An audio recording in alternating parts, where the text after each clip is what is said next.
Hello, my music-loving friends. For this craft, you are going to need paper. You can use all white paper if that's what you got. If you have any sort of construction paper or fun fancy paper, you might want to use some of that also. So have both of those on hand. You will need scissors. You will need markers for decorating, and I've just chosen these colors. Whatever colors you have or whichever colors you prefer, you can use those. And I have one black marker so that when I just want to write words or something, I have something just nice and dark to write with.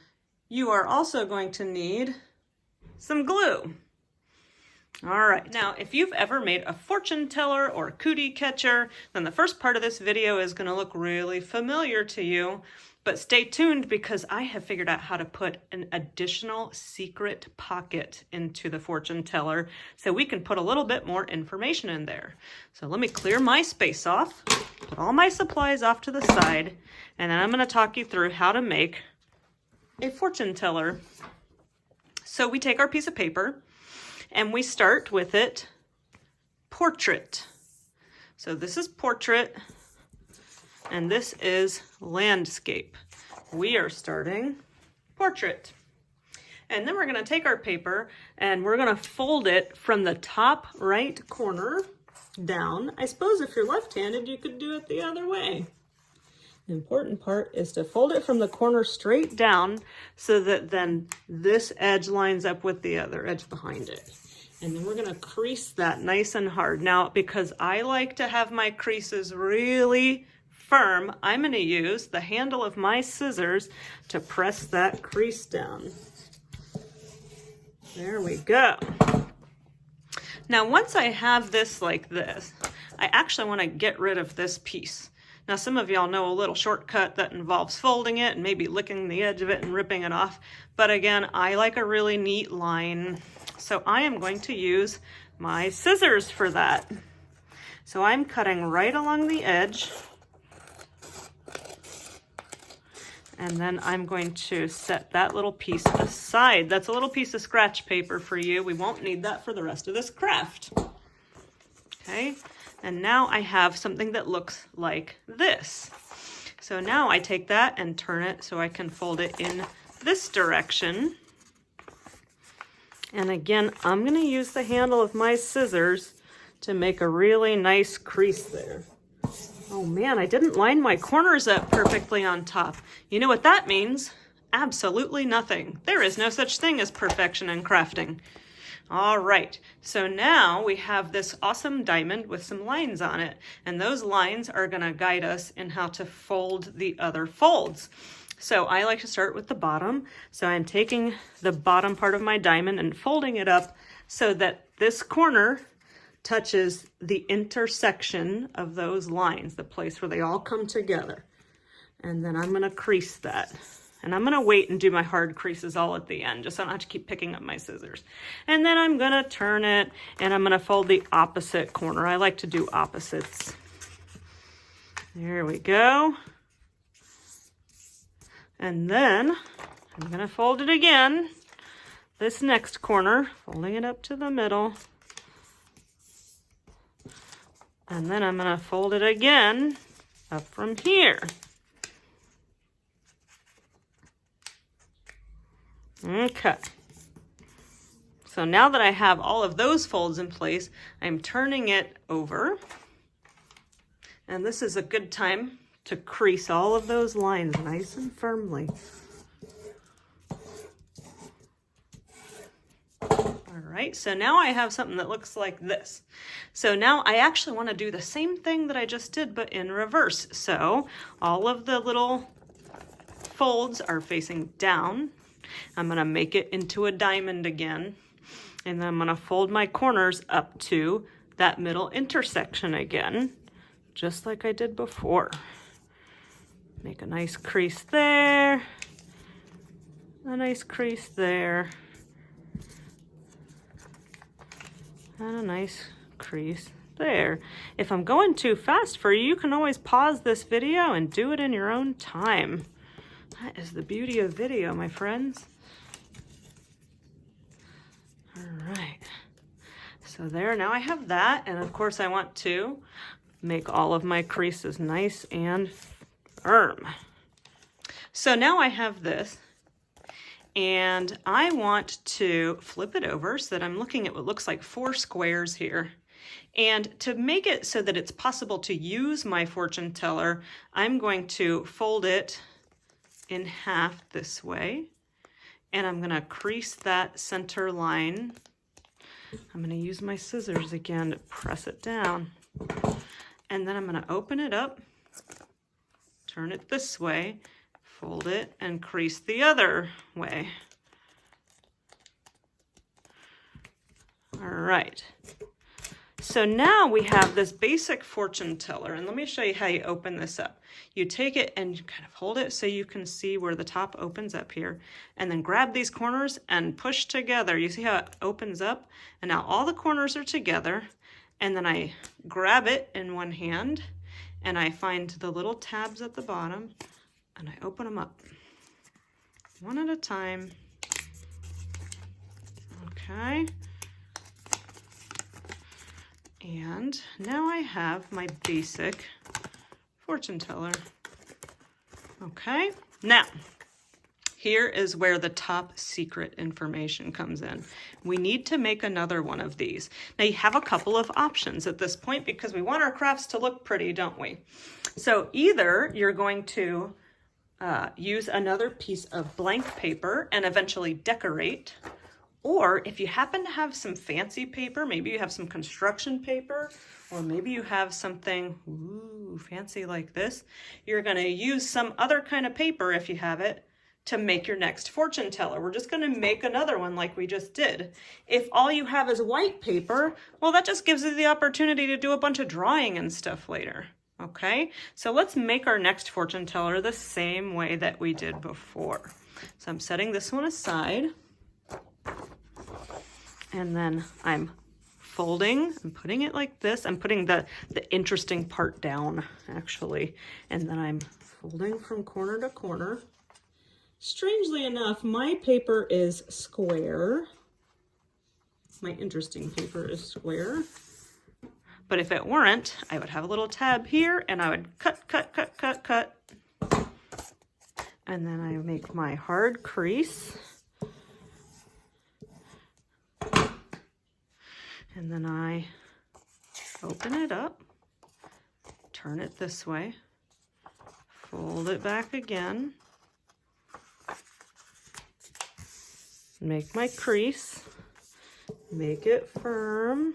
And again, I know I'm going kind of fast because I don't want this video to be super long, but you can always pause it and do this at your own pace. Okay. Now I'm opening it up, and again, I'm looking at the white side right now. So it doesn't have a lot of decoration on the inside, but that's because I'm going to fold it up so that I can see the colorful side. So then I fold it this way. If you're using construction paper and both sides are colorful, that's also fine. That's not gonna make your craft not work or something. All right. So there we go.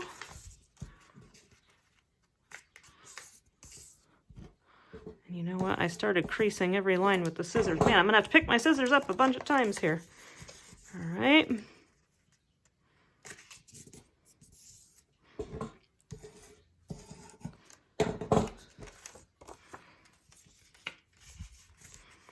Okay, so now I've got my first set of folds down.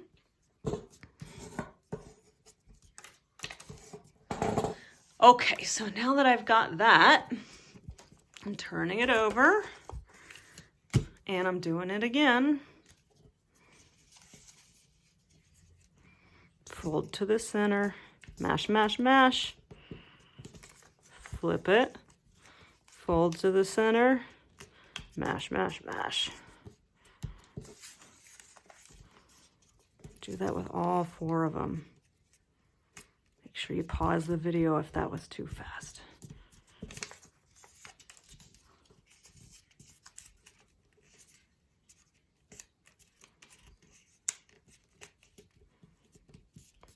Okay, and now I want to mash all those with the scissors handle to make sure I have really solid creases. Ooh, you can see the sun coming in through my window now. That's nice. All right. So now, this is where the magic happens, my friends. So we actually don't need to fold this one up into the kind of cootie catcher format. We have our regular fortune teller, and we have our colorful one. And if you just made another one that's white, that's totally fine. You can decorate that in just a moment. You'll see where it's gonna go in your fortune teller in just a moment. Let's actually open this one back up. So I'm laying it flat, and then I'm gonna open up like one little tab of it for now.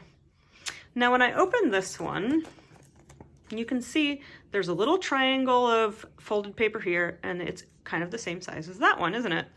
So what I want to do is turn this, and you see where this line is right here, this fold line? I'm going to cut just above that.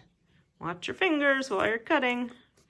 So I'm cutting that off of my other fortune teller, and then I'm going to turn it so that these little folds are facing up, because I want to be able to open it once it's glued down.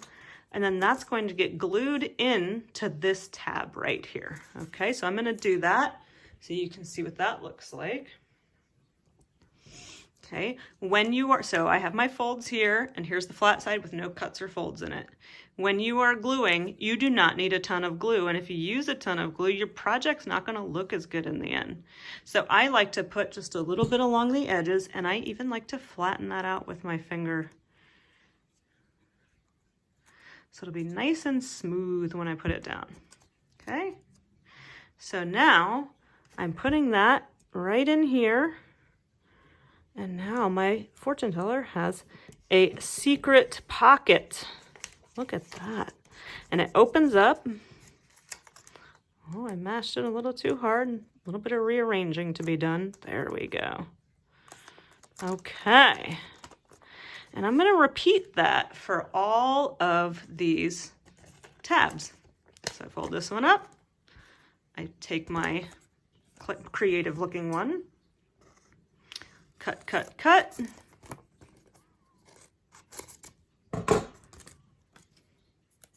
Make sure I know where the fold is, because I want that to open. Flip that over. Add some glue to the edges. Smooth that out.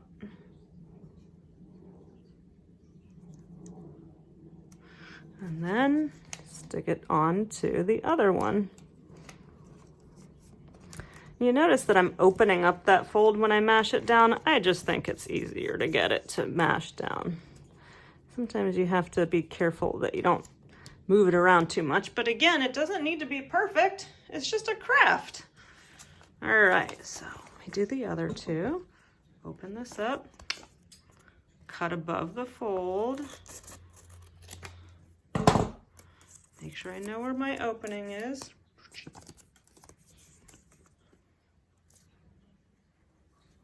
Little bit of glue.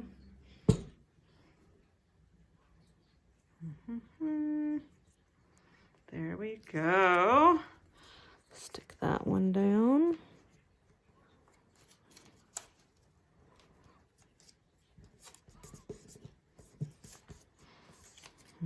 Okay. And then final side.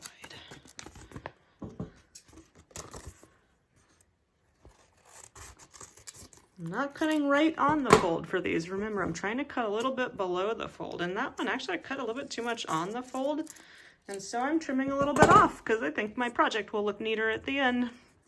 All right, finding my opening here, putting a little bit of glue on.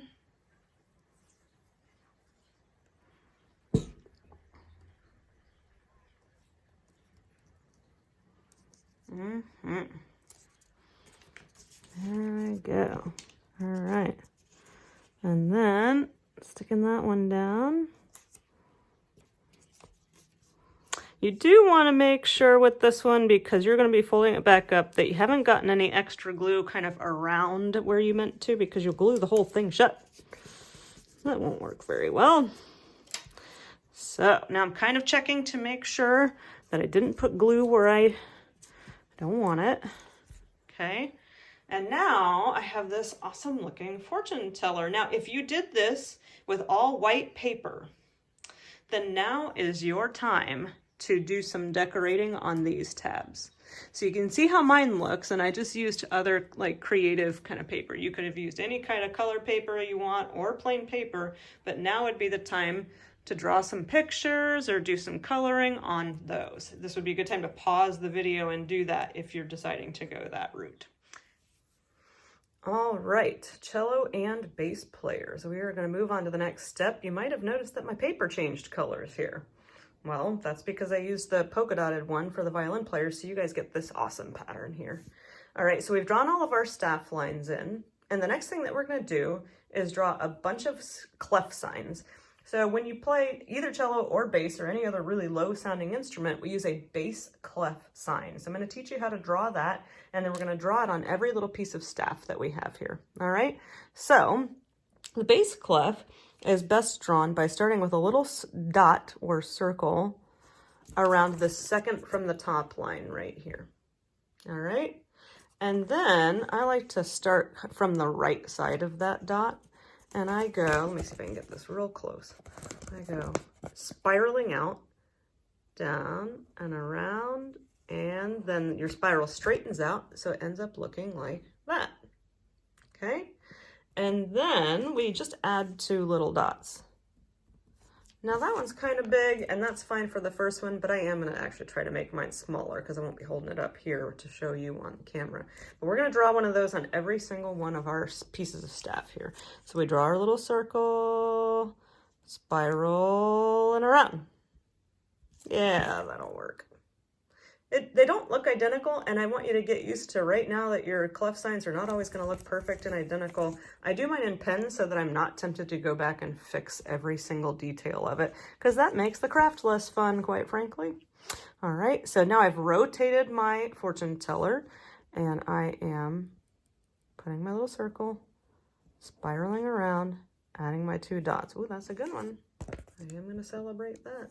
All right. And then I'm on to the next one. Now you notice I'm going at a speed consistent with my ability to draw these, such as it is. But if you find that you are getting behind, or if you're ahead, you can pause or you can move through this part of the video at your own speed. All right, draw my dot, spiral around, add 2 additional dots. Now I'm rotating. I'm halfway done with my clef signs here. All right, little dot, spiral around. Each one has its own unique quality, doesn't it?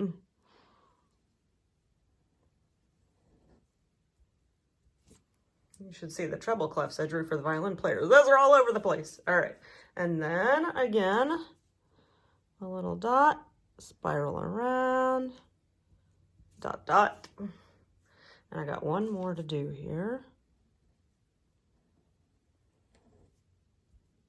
Dot, dot. Okay, so once you're done with your clef signs, your finished product looks like this. You have 8 clef signs, and then you're ready to go on to the actual note drawing portion of the craft. Okay, bass players, now it's time to write in the notes of the D major scale for you. And conveniently, your D string is located on this middle line of the staff. All right, so the first thing that you're going to do is just circle that middle line so that we have a whole note on the D. Okay, now this secret pocket up here is so that when you're playing with it later, you have the answer to what note that is up here. So you open the tab and write the letter name first. And then we're going to write what string and what finger. Well, that's 0 fingers on the D string. Okay. So right now you can memorize forever and ever that that is your open D string, and there's the answer when you're playing the game. All right, let's close that tab up. Let's go to the next letter name. So every time we want to go up a letter name, we go up a line or a space. So if this is a line note, then we're going to go to a space note next. So now draw a whole note in that space above. Okay, D, E. So in this space, we're going to, in the secret pocket here, we're going to write an E, and an E is played with 1 finger on the D string. All right. So now we're going to rotate and go to the next note. So this next note is an interesting one because in beginning orchestra, it's typically an F sharp. Okay, so we are going up to the next line, but first we're going to put a little sharp sign. The sharp sign is the thing that kind of looks like a number sign or a hashtag, but we call it a sharp in music. So put the sharp sign and then draw your whole note next to it, and that's all on the second line down from the top. Now on bass, your instrument is so big that you aren't using every single finger, at least in the D major scale. So in our secret tab, first we're going to write F sharp. And then this one is played with 4 fingers on the D string. And then you've kind of run out of D string notes for the time being. Okay, so let's close that. The next note, as you know, goes to a G. It's the next letter in the alphabet, right? And then, because you've already run out of notes on the D string, this one is your G with 0 fingers. So write the letter name, and then that is 0 fingers on the G, like so. All right, go ahead and close that up, rotate. So now we are on the top line of the staff, so our note is circling that. And since we have gotten to G, that means that in music, we don't use H, we go right back around, and that makes that an A. So let's label that as an A. And for you, that A is played with 1 finger on the G string. All right, let's close that up. Next note sits on top of the staff. And if that one was an A, then this one must be a B, right? And your B is played with, if this one was 1 finger on G, this one must be 4 fingers on G. Now, it kind of seems like you've run out of fingers, except you probably know by now, if you're doing this video, that you shift on the G string in order to play your D major scale. So let's close that. Let's draw the next note and then talk about the shifting here, okay? To draw the next note, we've also run out of lines on the staff, so we're going to draw something called a ledger line. A ledger line is just a little extra line that we draw so that we can keep going up in pitch, all right? So this one is... the note sits on that little extra line, and this one is typically a C sharp in beginning orchestra. So let's put a little sharp sign by it. All right, and I already told you the letter name, so let's go ahead and write that it's a C sharp. All right, and now this is, like I said, you have to shift to this one. So you're probably shifting up to a 2nd finger, but you don't just want to say that it's 2 on the G, because then you'll think, well, but I've already kind of used up all my fingers on the G. So what you're going to do is you're going to draw that it's a 2 on G, but you're going to draw a little dash before it. And the dash means you have shifted to it. All right. All right. And then one more. We need another ledger line, because again, we're out of staff here and we need one more note. So draw your ledger line, and this time your final note is going to sit on top of that ledger line, like so. Now this is your high D. Okay, so since it's a high D, you're playing that with a 4 on the G string, but it's not like the other 4 on G because you have shifted to it. So we're going to put the shifty sign right there. All right. All right. So let's fold this thing up. When we want to play with this, we're going to fold everything down, hold these little tabs and fold. If you don't hold these, they kind of get crumply, which is, you can just uncrumple them. It's not that big of a deal, but it's just easier if you hold and fold. Okay. Hold and fold. All right. And then we're going to fold this up like so. Mash, mash, mash. And then hold it so you can see the very top. And then push together, pinch it by the top, and if anything doesn't look flat, just kind of fold it down a little bit tighter. Okay, and then start folding these guys up. All right, once you have these two folded up, you're going to pinch it with your other hand inside here, and you can fold up these other two sides. All right, so now here's how you play with this thing. Let's say that you and a friend are playing together, And you're gonna pick an instrument and you're gonna spell it out loud together. Well, let's pick bass, obviously, for this exercise. Then you would spell it and work it. B-A-S-S. All right, so then you've opened up to this little pocket right here. And so you're gonna pick one of these note values and you guys are gonna count it out loud together. Well, let's say your friend picks this one. That is a 3-beat note, isn't it? It's a dotted half note. So then you work the fortune teller. 1, 2, 3. And now we've opened up to this one. All right, let's pick another one just for fun. You can kind of play as many rounds of that as you want. Let's say they pick this one. It kind of looks like the last one, but doesn't have the dot. Oh, that makes it a 2-beat note. 1, 2. Now, here's where the game changes just a little bit. They're going to pick another one, and you're going to do something different this time. Let's say that they pick this one. Now, you're going to open this up. Dun, dun, dun, dun. And you can see these notes here. So now the question is, what note is that and how is it played? Wow, let's look closely. It's got one of those sharp signs. That actually helps me to figure it out. So I think that this one is a C sharp. And if that is correct, then I would play that by shifting to 2 on the G string. Let's see if I got the answer right. Ta-da! I did! And if the person being quizzed got it right, you gotta celebrate in some way, right? You can celebrate with a high five or a cheer or right on. You can do whatever you want, but you gotta make sure you celebrate. And of course, if they get it wrong, no penalty for that. Happy practicing.